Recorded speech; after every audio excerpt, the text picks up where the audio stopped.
Just got 1:30. This in from Kenny. I was one of those Tories who voted for Blair. The major government was dead. It was a no-brainer for most of us. He promised a Labour government without the socialism. In the event, we got a Tory government without the conservatism. All these years, I still can't figure out what happened.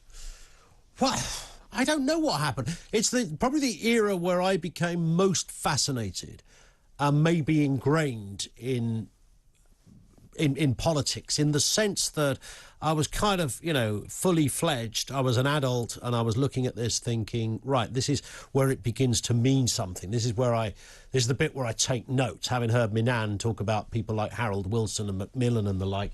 This is my time to understand it. And I'd followed the Blair journey. I never thought this guy was any cop. This is seriously, when he was Shadow Home Secretary for a while.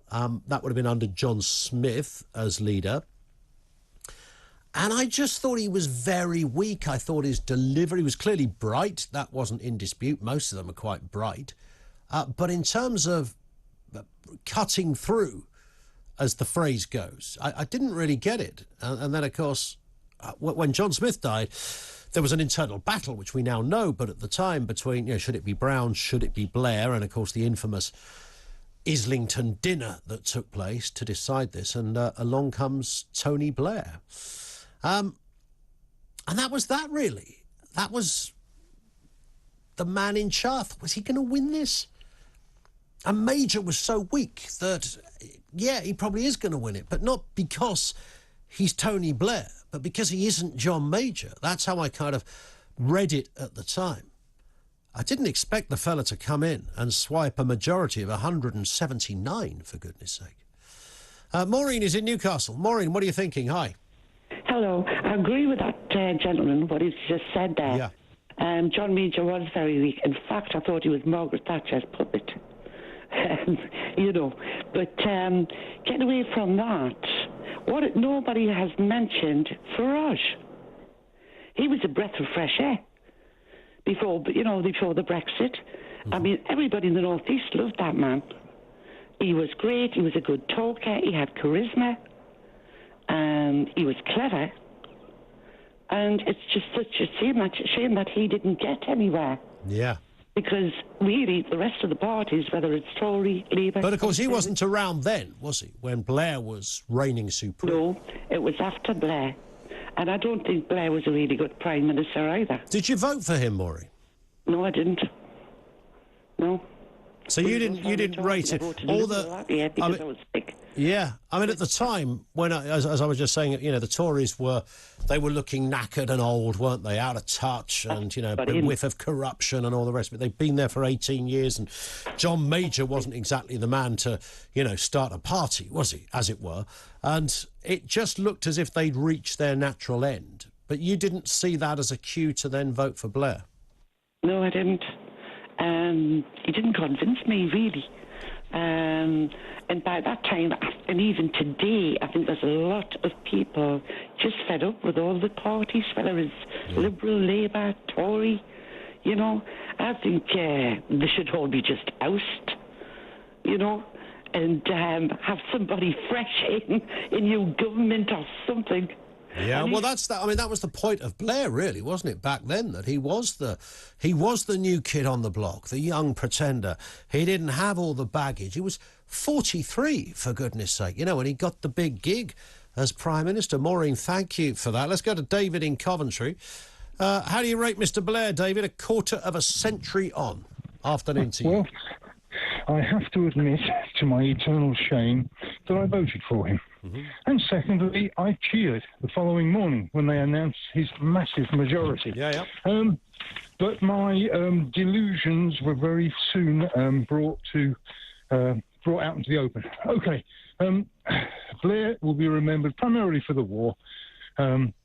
And he went into that war because he needed a war to be seen as a great leader. If you look at the great leaders of the last century, Maggie and Winston Churchill, they both had a war that they dealt with and they led the country, etc., etc. But what Blair actually did to the country, I believe, will in the fullness of time, be seen to have caused more damage than Adolf Hitler. And you're talking about Iraq here, right?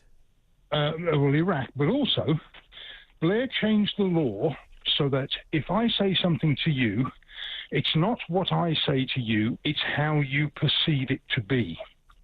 And that was a fundamental change of the law, which made it much more dangerous to express open opinions. And through that, he was then able to bring in mass migration into the country.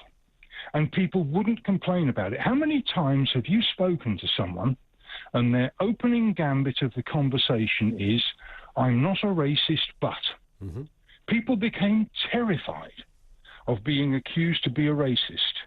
Now, I'm not surprised that Blair came to power because the Conservatives were appalling. And this seems to be a facet of the Conservative Party, that they get into power, they sort out a bit of a mess, things are going along very well, and then they become entitled. They're doing it right now. They believe that they're entitled to lead the country, and at some point, I don't know how soon it's going to be in the future, we will get another Labour government.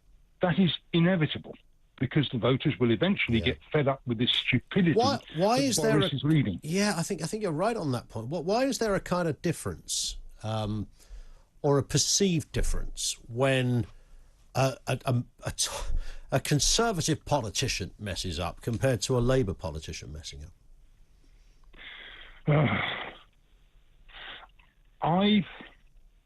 I don't know.